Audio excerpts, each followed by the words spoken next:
ठाकुर जी गए, ओ भैया कौन हो भैया तुम? यमुना जी बोली हम श्याम सुंदर। ठाकुर जी बोले श्याम सुंदर तो हम हैं। बोले तुम नकली भेलू पियाओ असली हम हैं।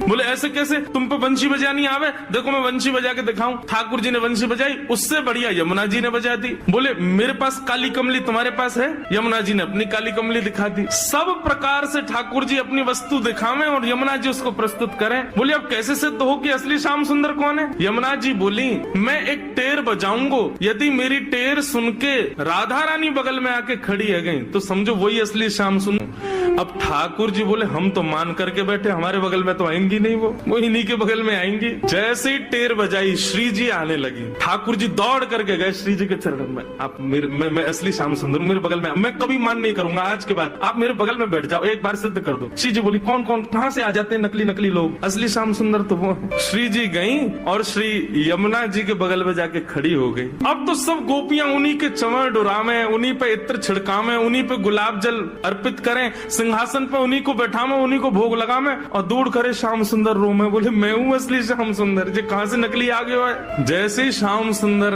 रुदन करने लगे, श्री जी बोली अब ठीक है, अब मान खत्म हो गया है, अब आप बुला लो। तब यमुना जी गई, बोले श्याम सुंदर आप ही हो असली श्याम सुंदर? हम तो श्री यमुना जी, हम तो यमुना महारानी है, बस आपसे एक ही प्रार्थना है, आज के बाद वचन दो हमारी श्यामा जी को कभी कष्ट नहीं दोगे। तब श्याम सुंदर ने यमुना जी को वचन दिया, बोले आज से हम नियम लेते हैं कि जब ये मान करेंगी तब हम इनको मनाएंगे, और जब हमें कोई बात बुरी लग जाएगी तो वह भी हम इन्हीं से कह देंगे कि हमको ये बात बुरी लग गई है, मान करो आप ही, हमें ये बात बुरी लग गई, आप ही गुस्सा हो जाओ, फिर तब भी हम ही मना लेंगे। यमुना जी बोले हाँ बस यही नियम रखना, आप कभी मान मत करना, श्री जी ही मान कर